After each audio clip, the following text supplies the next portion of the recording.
ارشد پپو کون تھا، اس کا قتل کیسے کیا گیا، قتل کرنے کے بعد مسجد میں کیا اعلان کروایا گیا؟ ارشد پپو لیاری میں قتل و غارت گری اور خوف کی علامت تھا۔ یہ بھی درست ہے کہ اس سے لیاری بالخصوص کراچی کے دیگر علاقے بالعموم لرزتے تھے، کانپتے تھے اس کے خوف سے۔ یہ بھی ٹھیک ہے کہ اس کا انجام بہت برا ہوا۔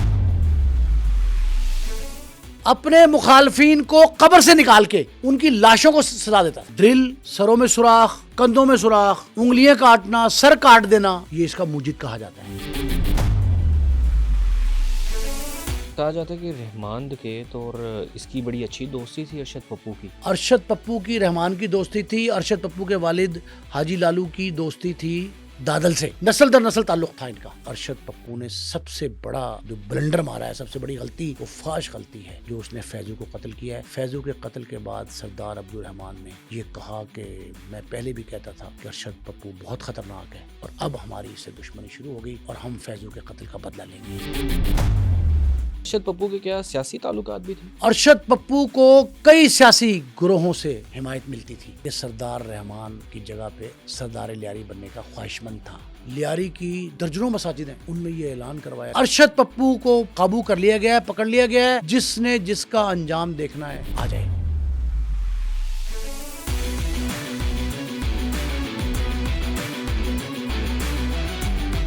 السلام علیکم ناظرین، میں ہوں احسن ظفر اور آپ دیکھ رہے ہیں پبلک کرائم سٹوریز۔ ناظرین، آج کے پوڈ کاسٹ میں بات کرنے جا رہے ہیں ارشد پپو کی۔ ارشد پپو کون تھا اور اس کا قتل کیسے کیا گیا، اور اس کا قتل کرنے کے بعد مسجد میں کیا اعلان کروایا گیا، اس کا رحمان دکیت کے ساتھ کیا تعلق تھا، تمام تر تفصیلات جانیں گے۔ ہمارے ساتھ یہاں پر موجود ہیں سینئر جرنلسٹ نعیم مصطفیٰ صاحب، ان سے بات کرتے ہیں اور انہیں سے جانتے ہیں۔ السلام علیکم۔ وعلیکم السلام۔ سر، میں آپ سے سب سے پہلے تو جاننا چاہوں گا ارشد پپو تھا کون؟ بیٹے، ارشد پپو کو جاننے سے پہلے نا جی، ہمیں لیاری کو سمجھنا چاہیے کہ لیاری کیا ہے۔ دھرندر فلم آئی، اس کا پارٹ 1 پارٹ 2 ہم نے کئی فورم سے پروگرام کیے، شوز کیے اس پہ، اور ہم نے یہ بتایا کہ لیاری میں گینگ وار تھی بھی کہ نہیں تھی، کوئی بھارت کے ایجنٹ کا کوئی رول تھا بھی کہ نہیں تھا، بھارت کی ایجنسیاں وہاں کیا کرتی تھی، لسانی تنظیمیں کس قسم کی تھی، قتل و غارت گری کیا تھی، آپس میں جو دست و گریبان تھے وہ گروہ کون سے تھے۔ یہ ساری باتیں اپنی جگہ پہ ہیں، لیکن ایک بات مسلمہ ہے کہ لیاری خط غربت سے نیچے کی ایک بستی نہیں، مختلف بستیوں کا مجموعہ تھا۔ اچھا۔ اس میں ہر نسل کے، ہر قصب کے لوگ موجود تھے۔ غالب اکثریت بلوچوں کی تھی، اور آشاری، لاشاری، یہ سارے بلوچ ایرانی نسل، ان کی بڑی تعداد تھی۔ لیاری کو میرا جہاں تک تجربہ کہتا ہے اور ریسرچ کہتی ہے، تحقیق، اور وہ جو زندہ کردار ہیں لیاری کے آج بھی، بلوچ خاندان کے چشم چراغ جو ہیں، یا ادر دین بلوچ، ان سے گفتگو کے بعد میں اس نتیجے پر پہنچا ہوں کہ لیاری کی ایک وجہ جسے گینگ وار کہا جا رہا ہے، جس کی بنیاد وہ غربت تھی، تو دوسری منشیات فروشی تھی، بھتہ خوری تھی، اسلحہ کی سمگلنگ تھی، قتل، اقدام قتل، اغوا برائے تاوان۔ کوئی ایسا سنگین شدید نوعیت کا جرم نہیں تھا جو لیاری میں نہیں پنپتا رہا۔ ایک پہلو۔ دوسرا، لیاری کو دانستہ طور پر جرم کی دنیا میں دھکیلا گیا۔ ٹھیک ہے، یہ ٹھیک ہے کہ وہاں کے لوگوں نے اپنی غربت ختم کرنے کے لیے قسم و پرسی، بے چارگی، لاچارگی، غفلت، لیکن سر کہا جاتا ہے لیاری سے بڑے گینگسٹر بنے، بڑے بڑے بڑے نام سامنے لیاری ہیں۔ نے ہی گینگسٹر پیدا کیے۔ لیاری جرم کی، جرائم کی اور جرائم پیشہ افراد کی نرسری کہی جا سکتی ہے، یہ بات ٹھیک ہے، لیکن لیاری پر جو شب خون مارے گئے، جو لیاری کی سیاسی، لسانی، گروہی، انتظامی، سرکاری سرپرستی کی گئی. لیاری کے لوگوں کو اسلحہ کی تربیت دی گئی. اس میں اسلحہ اور منشیات تقسیم کی گئی. کہا جاتا ہے کہ لیاری میں ایک چائے کا ڈھابا ہے جہاں سے گینگسٹر بنتا ہے، وہاں سے بیٹھ کے. یہ افسانوی کردار ہیں بہت ہوں، سے وہاں. کچھ حقائق ہے، کچھ ہوں، افسانہ ہے. ٹھیک. فسانہ سمجھ لیا، افسانہ نہیں، فسانہ سمجھ لیا. حقائق اور فسانے کا مجموعے کا نام لیاری ہے. ایک تو یہ. ٹھیک. دوسرا یہ ہے کہ لیاری کو ہوں، آپ لیاری کے ایک دو پہلو بیان کر کے اس کا احاطہ نہیں کر سکتے. ہوں، یہی ہے ظلم اور جبر اور زیادتی، بدتمیزی، بد اخلاقی، ہوں، غیر منصفانہ اقدام جو دھرندر 1 اور 2 میں کیا گیا. جی. لیاری میں محض ایک پہلو لیاری کا احاطہ نہیں کر سکتا. ٹھیک. آپ لیاری کو اس کے ہر اینگل سے دیکھیں گے تب آپ کو پتہ لگا لیاری کیا ہے. ہوں، اب لیاری میں جو اصلاحی کام ہوئے، جو ٹھیک اہل ہے. لیاری کی غربت دور کرنے کے لیے ہوں، جو جائز طریقے سے رفاہی کام کیے گئے، ہوں، وہ کیسے نکال دیں گے. ہاں، آج لیاری میں پاکستان کا ایک بڑا روشن بازار ہے. اچھا. آرائشی قمقمے ہوں، اور وہ جو لائٹنگ ہے اس کی، وہ اگر آپ اس کا، میرے پاس ہے وہ محفوظ، اس کا جو سیٹلائٹ ویو ہے، اگر وہ دیکھیں تو وہ یو اے کی مارکیٹ لگتی ہے. اچھا. تو ٹھیک لیاری ہے. میں سارے اچھا. پھر آپ کہتے ہیں کہ لیاری میں وہاں کے گینگسٹرز نے عدالتیں لگائیں. ہوں، کئی عدالتیں، کئی فیصلے لیاری کے اصلاح کے لیے تھے. اچھا. اب لیاری میں 2 دہائیاں ہیں، 80 اور 90 کی دہائی.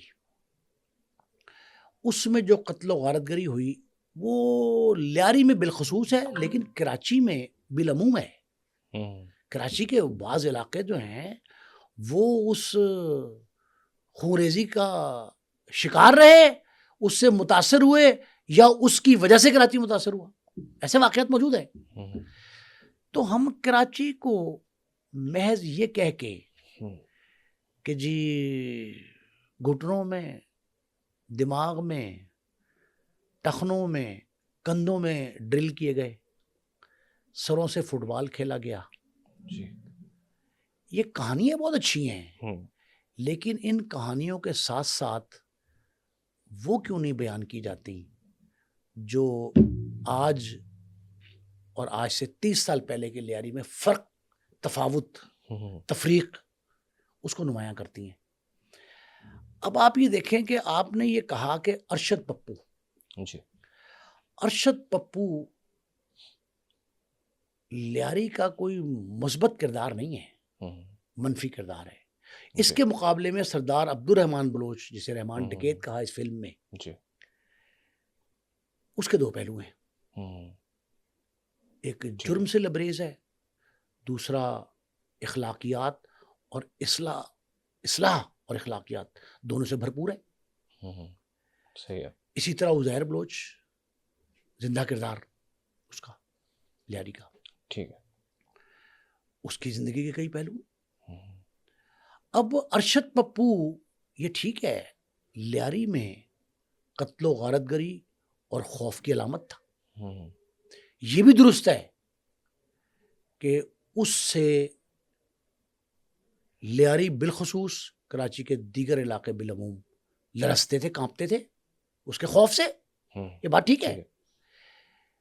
یہ بھی ٹھیک ہے کہ اس کا انجام بہت برا ہوا. بالکل صحیح. سنسار کرنے کا لفظ اس کے لیے چھوٹا ہے. ہوں، یہ سب درست باتیں. ٹھیک. لیکن وہ جس باپ کا بیٹا تھا اس کا اچھا. نام تھا حاجی لالو. اچھا. ٹھیک ہے. حاجی لالو لیاری کا وہ کردار ہے ہوں، جو پہلے قریبی رہا بلوچوں کے. ٹھیک ہے. سردار عبد الرحمان بلوچ کا خاندان. اچھا لیاری جو ہے نا وہ نسل در نسل وار کا نام ہے, چودراہٹ کی جنگ کا نام ہے, بھتہ خوری کا ایک نام ہے, اسلحہ کی انسان کی سمگلنگ کا نام ہے, قتل و غارت گری کا ایک حصہ ہے. وہ اب مجھے ایک بات ذہن میں آ گئی, کراچی کے 2 آپریشن جو ہیں محترمہ بینظیر بھٹو کے دور میں اور اس وقت کے وفاقی وزیر جو جنرل نصیر اللہ بابر تھے, ان کے دور میں, بعد میں نواز شریف صاحب کے دور میں, یہ 3 آپریشن جو ہیں اور چھوٹے موٹے کئی, یہ سارے آپریشن جو ہیں یہ محض لیاری کے لیے کیے گئے تھے. ان کا مرکزی ٹارگٹ ہدف لیاری ہی تھا.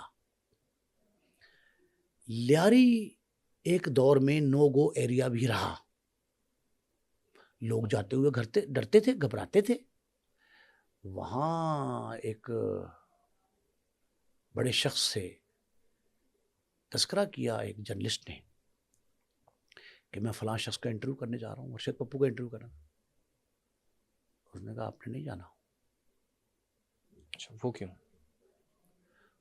ارشد پپو کے حوالے سے بھی اس نے کہا کہ ارشد پپو جو ہے وہ بلا کے وسا کے, پنجابی میں کہتے ہیں وسا کے مارتا ہے. تو تم جاؤ گے بائک پہ یا گاڑی پہ اور واپس اخبار پہ آؤ گے. اس کی کیا وجہ تھی؟ بابا خوف تھا, لیاری کا خوف. یہ سارے باتیں جو ہیں نا جتنی ہیں, ان میں سے ارشد پپو کا رول اتنا ہے کہ وہ حاجی لالو کا بیٹا تھا. ٹھیک ہے. نہایت ڈیلا ڈالا. اس کا ایک بھائی تھا یاسر عرفات, دوسرا بیٹا تھا لالو کا. ٹھیک ہے. وہ اسے بہت تیز ترار تھا, لیکن یہ نشئی سا تھا. اچھا. کبھی کہیں پڑا مرتا تھا, کبھی کہیں, کبھی گاڑیاں صاف کرتا تھا, کبھی چائے پلا رہا ہوتا تھا. باپ کی حاجی لالو کی محفل میں بھی لوگوں کو چائے سرو کرتا تھا, اس کے مہمانوں کو, اپنے باپ کی محفل میں بھی. تو سر ایک عام سا نوجوان کرمنل کیسے بن گیا؟ یہ اصل میں اس کے بارے میں یہ مشہور ہے کہ یہ لیاری کا وہ گینگسٹر تھا جو نہایت بے رحم تھا. اچھا. اس نے کبھی کسی کے لیے کلمہ خیر نہیں کہا. منتقم مزاج تھا, جس کے پیچھے پڑ جائے اسے جان نہیں چھوڑتا تھا. مخالف کا جتنا برا حال یہ کرتا تھا, اپنے مخالفین کو قبر سے نکال کے ان کی لاشوں کو سزا دیتا تھا. یہ مشہور ہے. سارے کردار جو ہیں ان میں یہ مختلف تھا. مطلب اس کو سر پھرا کہہ سکتے ہیں. سر پھرا. یہ جو اس کے باپ کی ایک کوالٹی تھی جو اس کا وصف کہا جاتا تھا کہ وہ بانی تھا اغوا برائے تاوان کا. صحیح. وہ اغوا برائے تاوان کا بانی تھا, اور یہ جو دھندا جتنا اغوا برائے تاوان کا اس کے باپ نے کیا تھا, حاجی لالو نے. اور یہ جو ہے ارشد پپو, یہ ڈرل, سروں میں سوراخ, کندھوں میں سوراخ, انگلیاں کاٹنا, سر کاٹ دینا, تن سے جدا کرنا, قلم کر دینا, یہ اس کا موجد کہا جاتا ہے, فاؤنڈر, بانی. اس طرح کی چیزیں متعارف کیا تھا. اس نے جرائم میں شدت متعارف کرائی تھی. اب آپ یہ سمجھیں کہ جو کردار ہے نا مرکزی, ان میں ایک کردار ہے حاجی لالو, ایک ہے اس کا بیٹا ارشد پپو, ایک دادل بلوچ کا بیٹا سردار عبد الرحمان بلوچ المعروف رحمان ڈکیت, پھر جناب بابو ڈکیت. یہ ڈکیت کا لفظ بھی عرفیت جو ہے نا پولیس نے دی تھی, اور مقابلے پہ ڈکیتی عبد الرحمان کے مقابلے پہ حاجی جو تھا نا مین بندہ بابو ڈکیت, وہ رحمان کے مقابلے پہ لائے گئے تھے. یہ ساری باتیں جو ہے نا آپ یہ سمجھ لیں کہ جتنے گینگسٹر پیدا ہوئے لیاری میں, ان کی 3 نسلیں اس خون ریزی کا حصہ رہی. دادل بلوچ کو قتل کرتا ہے وہ شخص جس پہ یہ الزام لگا کہ پہلے تو یہ کہا نا کہ دادل بلوچ کی جو اہلیہ تھی رحمان کی والدہ ایسے اس کا ثبوت کوئی نہیں ملا کہ اس کے مراسم تھے اچھا کسی کے ساتھ، لیکن وہ بات تصدیق نہیں ہوئی. وہ کہتے یہ ہیں کہ یہ جو بھتہ خوری ہے نا وہ لیاری کی جو آبیاری ہے اس میں بھتہ خوری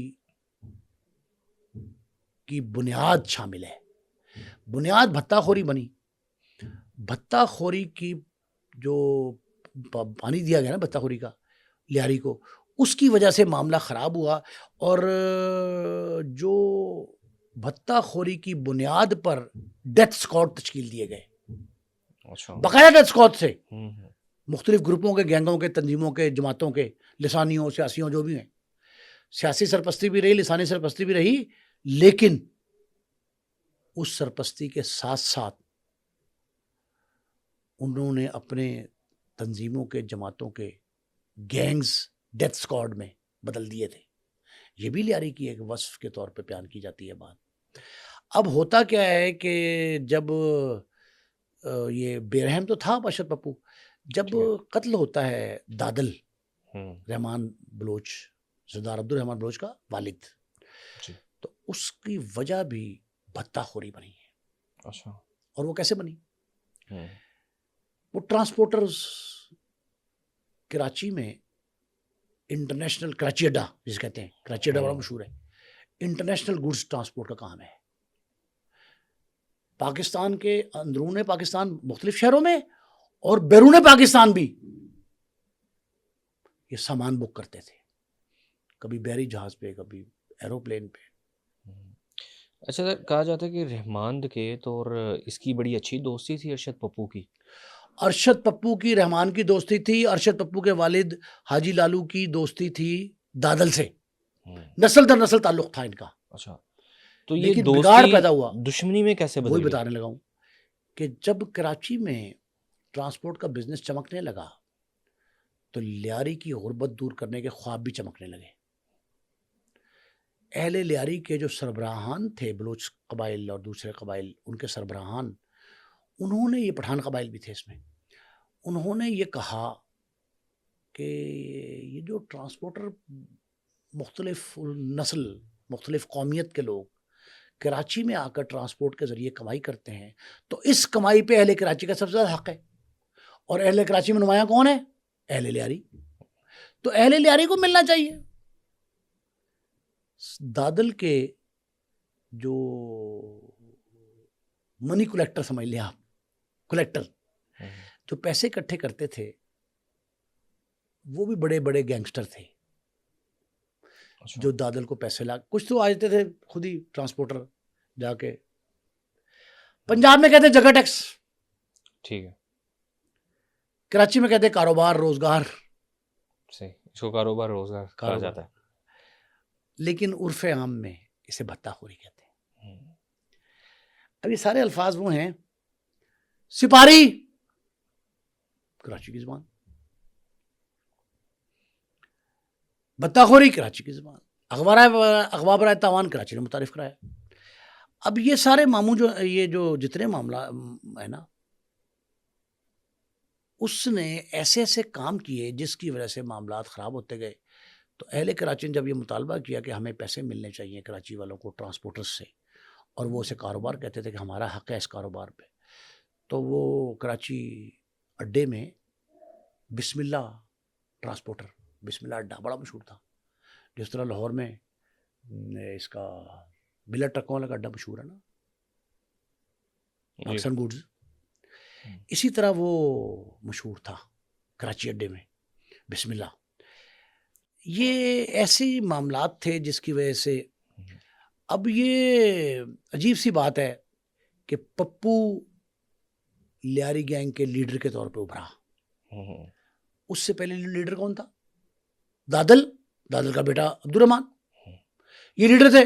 لیکن پپو کو لیڈر بننے کا موقع ملا، اور سب سے پہلا جو کام ہے نا وہ تھا کہ فیض محمد عرف فیضو، ماما فیضو. یہ جو ماما فیضو ہے، فیضو مامو، فیضو ماما جو تھا سگا ماما تھا اس کا، اچھا، عبد الرحمان کا. ٹھیک ہے. اس کو قتل کر دیتا ہے ارشد، کیونکہ ارشد کے حاجی لالو کو قتل کیا تھا. الزام کس پہ لگا تھا؟ بلوچ خاندان پہ، ٹھیک ہے، عبد الرحمان کے والد اور عزیز و اقارب پہ. انہوں نے بدلے کے طور پہ فیض محمد عرف فیضو مامو، اس نے ارشد کی بات نہیں مانی تھی. اب بات کیا تھی؟ وہ بھی بھتے کا تھا. وہ کہتا ہمیشہ دیا کرو، نہیں دیتا، بھاگ جاؤ. یہاں سے ان کی دشمنی اسٹارٹ، ان کی دشمنی سٹارٹ ہوئی، اور دشمنی جو ہے نا وہ اس حد تک تھی، اور یہ ثابت ہوا کہ ارشد پپو نے سب سے بڑا جو بلنڈر مارا ہے، سب سے بڑی غلطی، جو غلطی فاش ہے، وہ فاش غلطی ہے جو اس نے فیضو کو قتل کیا ہے. فیضو کے قتل کے بعد سردار عبد الرحمان نے یہ کہا کہ میں پہلے بھی کہتا تھا کہ ارشد پپو بہت خطرناک ہے، اور اب ہماری اس سے دشمنی شروع ہو گئی، اور ہم فیضو کے قتل کا بدلہ لیں گے. تب ان دونوں کی آپس میں رقابت شروع ہوئی ہے، اور اس رقابت نے، کہا جاتا ہے کہ لیاری بھی 2 حصوں میں بٹ گئی تھی. لیاری 2 حصوں میں بٹ گئی، حصوں میں بٹ گئی. لیاری ویسے ایک بستی کا نام نہیں ہے، لوگوں کو یہ پتہ ہی نہیں. جنہوں نے حدود دربار نہیں دیکھا نا، اس کا جغرافیائی حالات سے واقف نہیں ہے، وہ یہ کہتے ہیں کہ لیاری کے جغرافیائی حالات یہ ہیں کہ میں نے کہا کہ وہ مجموعہ ہے مختلف بستیوں کا، ایک بستی نہیں ہے. اچھا، وہ پہلے بھی کچھ حصوں میں تھی، تو حصوں میں تقسیم زیادہ بڑھ گئی ہے، تقسیم بڑھ گئی، اس کو جو ہے نا مضبوطی تھوڑی سی مل گئی. ٹھیک ہے. لیکن ایک بات آپ ذہن میں رکھیں کہ اس قدر خطرناک تھا پپو کہ اس نے ڈرل متعارف کرائی، سروں میں سوراخ، جسموں میں سوراخ، ایذا رسانی، قبروں سے کھود کر نکال کے مخالفین کو مارنا، یہ سارے متعارف کرائے. ارشد پپو کے کیا سیاسی تعلقات بھی تھے؟ ارشد پپو کو کئی سیاسی گروہوں سے حمایت ملتی تھی. اور لاہور سے ایک بندہ گرفتار ہوا تھا، بڑا مشہور تھا لیاری کراچی کا، شعیب خان. اس قدر ارشد پپو خطرناک تھا کہ ارشد نے دوران تفتیش یہ کہا، گرفتار بھی 2-3 دفعہ ہوا، ارشد نے دوران تفتیش یہ کہا کہ مجھے شعیب خان نے یہ دعوت دی تھی کہ میرے ساتھ شامل ہو جاؤ. اتنا ارشد، شعیب خان بڑا مشہور تھا، لیکن شعیب خان جسے کہے کہ تم میرے ساتھ شامل ہو جاؤ، اس کی حالت کیا ہوگی. اب آپ یہ دیکھیں کہ جس دور میں ارشد اس نے انکار کر دیا شعیب خان کو، یا انکار کیا تھا، انکار کر دیا، لیکن انڈر اینڈ کام کرتا رہا لوگوں کے لیے. یہ کہتا تھا میں تنہا ہی کافی ہوں. اچھا. یہ اصل میں اس دور میں جب یہ پیدا ہوا نا تو بڑے نامور لوگ تھے. مجید سپیڈ بہت مشہور تھا، ملا برادران، ملا ناصر، ملا سلامو، یہ لوگ مشہور تھے، اور پولیس والے مشہور تھے اس دور میں. اس دور میں پولیس والے کون کون تھے؟ ہاں، چودھری اسلم، ٹھیک ہے، راؤ انوار، ہم کئی دفعہ کہہ چکے ہیں، راؤ انوار، ذیشان کاظمی، بہادر علی، یہ سارے اسی دور کے ہیں، 80s اور 90s. یہ 2 دہائیوں میں جو کچھ ہوا وہ نہایت خطرناک اور انتہائی خطرناک تھا، جس کی وجہ سے معاملات خیر اترے. اب ایک بات سب سے اہم جو ہے نا، اس کو ارشد پپو کو ٹھکانے لگانے کے لیے 2 مختلف بڑے آپریشن ہوئے، سیزیرین سمجھ لیں، 2 بڑے آپریشن ہوئے. ایک تو اس وقت کے بعد میں ڈی آئی جی بنے، ایس پی تھے، انسپیکٹر تھے، کیا تھے، فیاض خان. ایک فیاض خان نے کیا، وہ پکڑ لیا فیاض خان نے ارشد پپو کو. جب ارشد پپو کو گرفتار کیا تو 2 سال جیل میں رہی ہے. پھر 2008 میں، اچھا ارشد کے بارے میں ایک اور سنیں، اتنا خطرناک تھا کہ اس کے خلاف کو مدعی اور گواہ پیش نہیں ہوتا تھا عدالت میں، بلکہ دوران تفتیش پولیس کے پاس ٹانگ کاٹ دی، ڈرتے تھے لوگ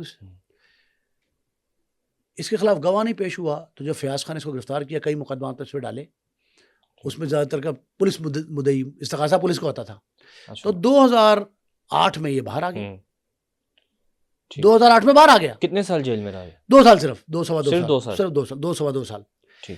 پھر یہ چودھری اسلم کا میں نے آپ کو بتا دیا کہ چودھری اسلم جو ہے، چودھری اسلم یہ فراز صاحب تھے ایک جرنلسٹ وہاں کے مشہور. ان چودھری اسلم نے کہا تھا کہ انٹرویو کرنے نہ جانا ارشد پپو کا، خطرناک آدمی ہے. لیاری بھی خطرناک علاقہ ہے، لیکن ارشد بہت خطرناک ہے. اب ایک عجیب سی صورتحال ہے کہ لیاری پر نا ایک جملہ ایسے ذہن میں آ گیا.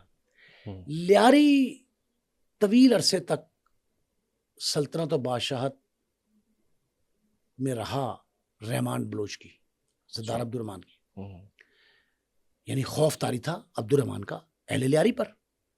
لیکن ارشد پپو واحد آدمی تھا جس کا خوف اسلم عبد الرحمان پہ تھا, چودھری عبد الرحمان پہ. پولیس والے بھی اسے خوف کھاتے تھے ارشد پپو سے, اتنا خطرناک, اتنا خطرناک. اور ایک دفعہ تو ایسا ہوا کہ رحمان نے اپنی جان چھڑانے کے لیے نا 2-3 مختلف مقامات پر پناہ لی, روپوش رہا ارشد پپو سے, ایران بھی, کوئٹہ بھی, ارشد پپو کے. اور پھر جب 2009 میں رحمان سردار عبد الرحمان کو ٹریپ کر کے بلایا تھا نا ایران سے پولیس والوں نے. اچھا پولیس کی بھی اب مجھے ایک بات ذہن میں آ گئی کہ پولیس جو ہے نا اس نے ایک فارمولا متعارف کرایا تھا لیاری میں.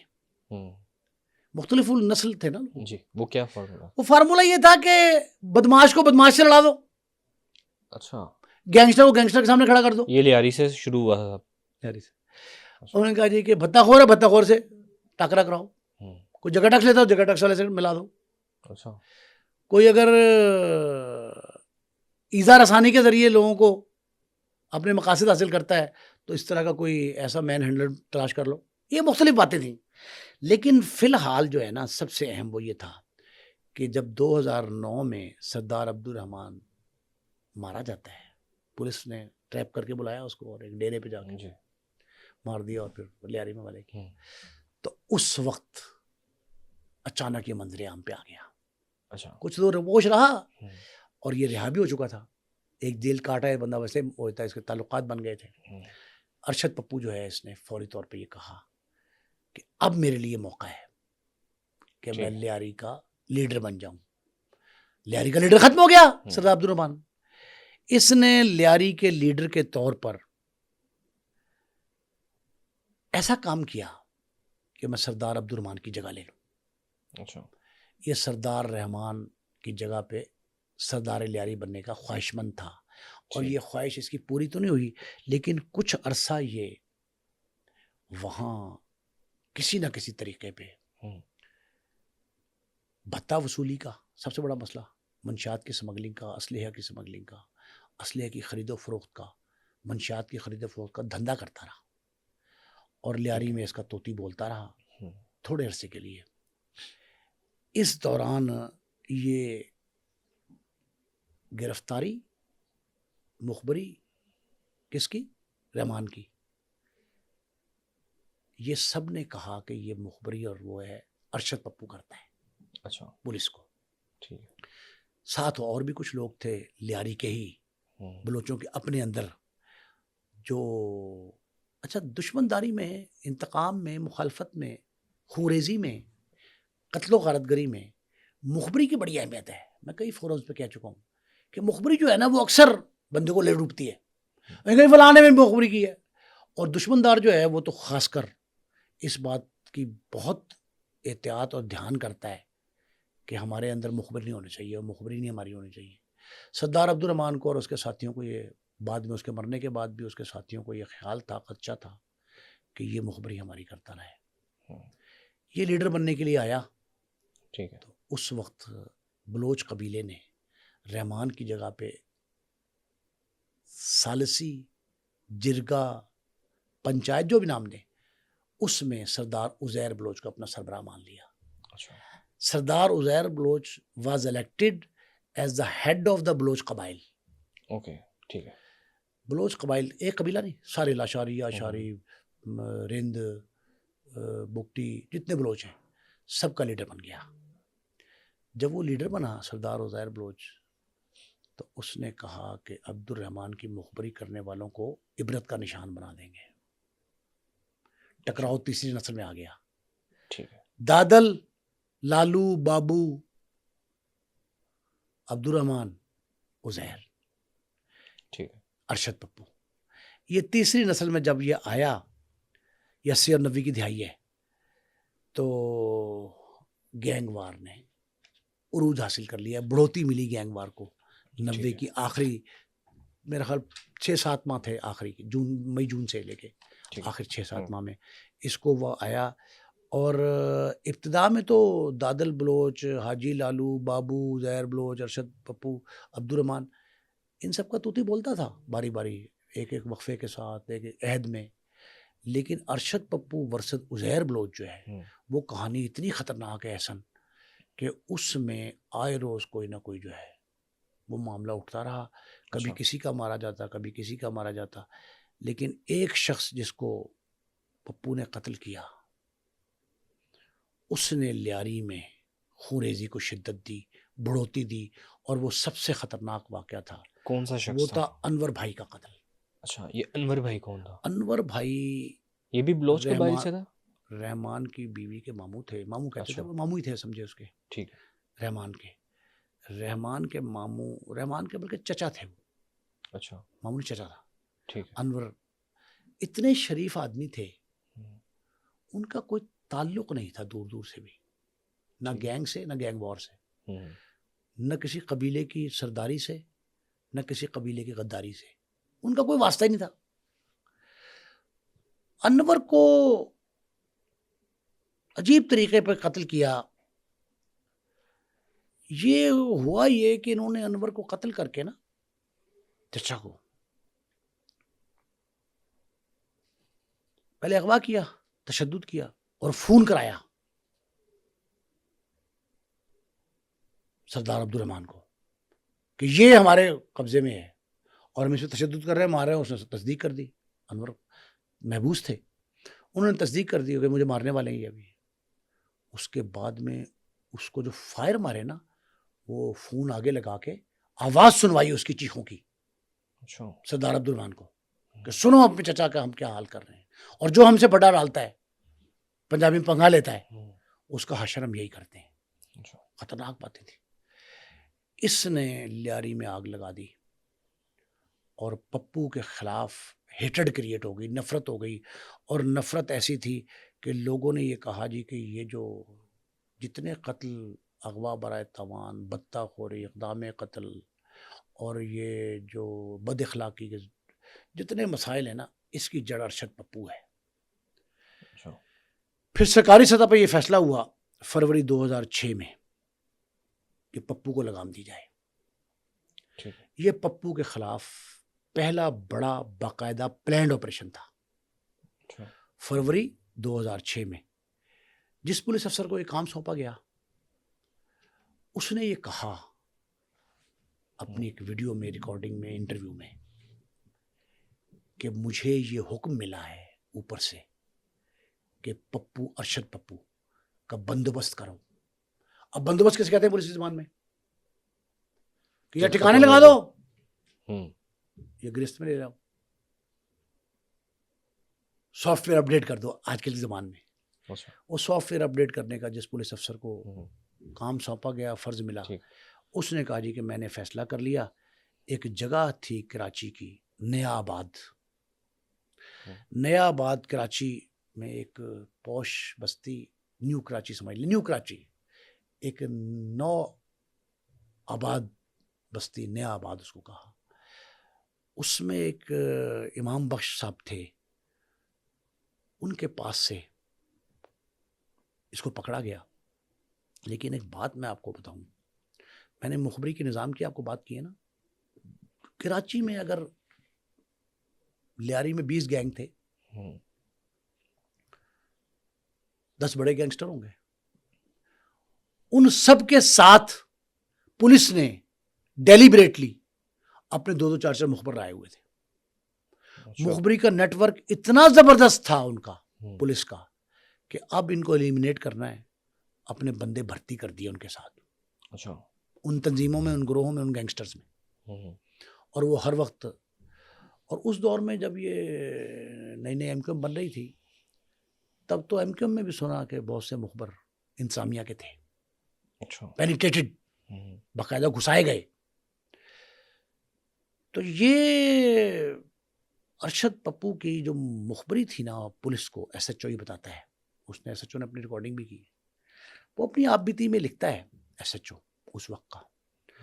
وہ کہتا ہے کہ نیا آباد میں ہمیں یہ مخبر نے اطلاع دی، ارشد کی پوری مخبری، کہ آج ارشد پپو نے فلاں رنگ کا سوٹ پہنا ہوا ہے، شلوار قمیص، اوپر مفلر فلاں ہے، ٹوپی فلاں کلر کی ہے، اور یہ جو جیب ہے ایک رائٹ پہ ایک لیفٹ پہ ہے، اس طرح کی مخبری یہاں کہ بال ایسے ہیں، داڑھی ایسی ہے. یہ ساری باتیں جو ہے نا مکمل مخبری کے ساتھ پولیس تک پہنچ گئی. پولیس جاتی ہے امام بخش کے گھر، نیا آباد علاقہ، کو شک بھی نہیں کر سکتا تھا، وہاں جا کے اس کو گرفتار کر لیتی ہے. اور جب وہ گرفتار کرتی ہے تو ارشد سے تفتیش کی جاتی ہے. سب سے بھاری گرفتاری تھی، اس کے پہلے بھی پکڑا گیا 2-3 دفعہ، لیکن یہ بھاری گرفتاری تھی. اس میں وہ یہ بتا دیتا ہے کہ مجھے کس کس سیاستدان نے کہاں کہاں استعمال کیا، کس کس جماعت کس کس تنظیم کے میں پیرول پہ رہا، کہاں کہاں کس کے کہنے پہ میں نے کون سا قتل کیا، اغوا کیا، بھتہ کس سے لیا. ٹھیک ہے. سردار عبد الرحمان کے حوالے سے مجھ تک کیا کیا معلومات پہنچتی تھی، عزیر بلوچ کون ہے، لیاری کیا ہے، میرا اس میں عمل دخل کتنا ہے، لیاری گینگ وار میں چودراہٹ کی جنگ میں کہاں کھڑا ہوں. یہ ارشد پپو نے سارا کچھ بتا دیا. اور جب یہ بتایا، اپنی تمام کرمنل ہسٹری بتا دی، تو پولیس نے یہ فیصلہ کیا کہ اس کو جو ہے فارغ کر دیا جائے. ٹھیک ہے.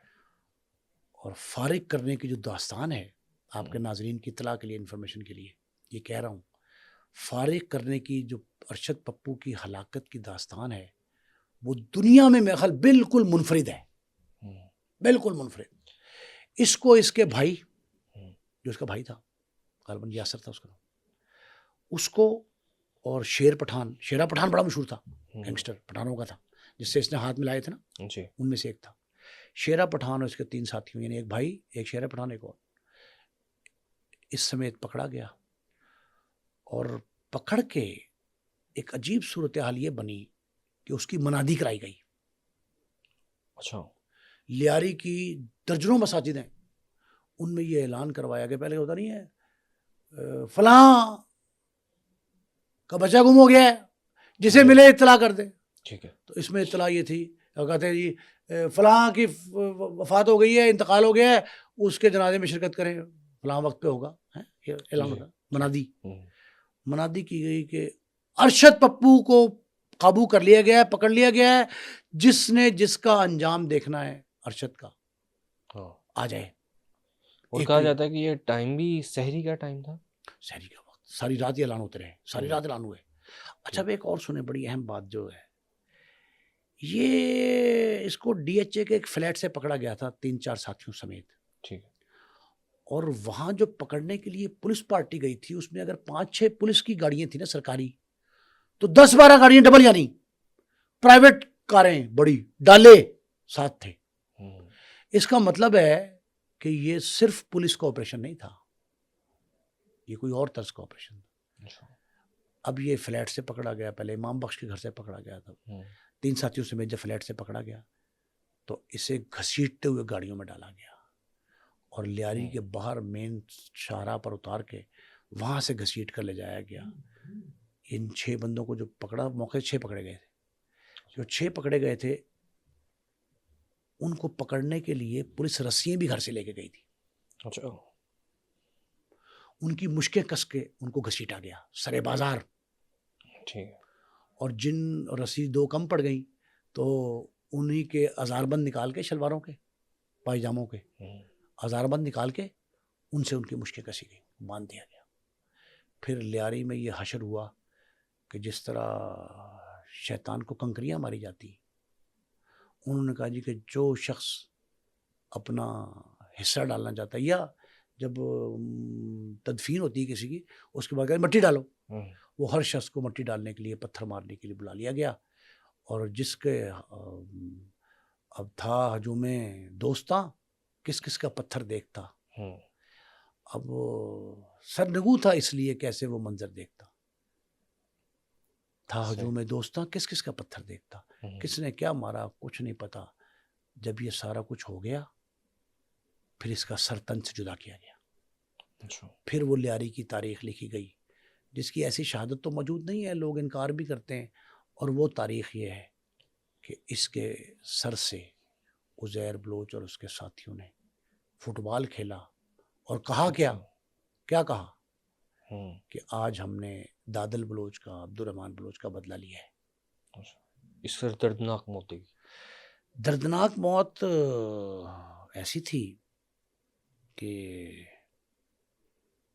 ایک بڑی عجیب سی بات ہے کہ لوگوں کو باقاعدہ ارشد پپو کا تماشا دینے کے لیے دعوت دی گئی. تماشا دیکھیں، ارشد پپو کا تماشا دیکھو. وہ آتا نا، دکھا رہا ہوتا بچپن میں ہمارے، فلاں کا روزہ دیکھو، فلاں، اس طرح کا تماشا تھا. ارشد پپو کا تماشا کیا. اس کے جسم کے اعضاء، انگلیاں، جس طرح وہ کرتا تھا لوگوں کے ساتھ، اسی طریقے پہ انگلیاں، جسم کے اعضاء اس کے کاٹے گئے، سر بریدہ کیا گیا لاش کو، اور گھسیٹ کے نالے میں پھینکا گیا. اور یہ کہا گیا علل اعلان کہ آج ہم نے وہ تمام دل ادر دور کر دیے، اور جو ظلم کرتا رہا وہ ظالم اپنے انجام کو پہنچ گیا. اور یہ انجام کو پہنچنے کے بعد جو ہے نا، پولیس نے مقدمہ کسی شخص، فرد، شہری کے خلاف نہیں کیا. مقدمہ پولیس مقابلے کا ہی ہوا ارشد پپو پہ. اچھا. کہ پولیس کے ساتھ بٹ بھیڑ ہوئی، آمنا سامنا ہوا، کراس فائرنگ ہوئی، جو طریقہ ہوتا ہے، اور حفاظت خود اختیاری کے تحت جو ہے پولیس نے ارشد کو. اس کی ہسٹری کی سب سے دردناک موت کہا جا سکتا ہے.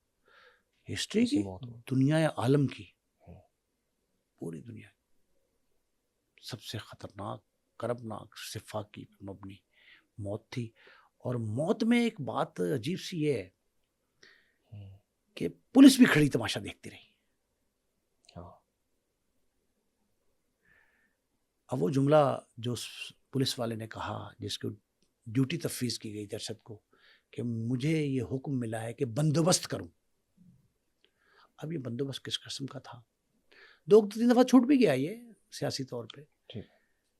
پریشر بہت زیادہ تھا. پاکستان پیپلز پارٹی کی ضرورت تھی کہ وہ اپنا استحکام جو ہے اس کی خاطر کچھ فیصلے کرتی تھی، کرتی رہی ہے.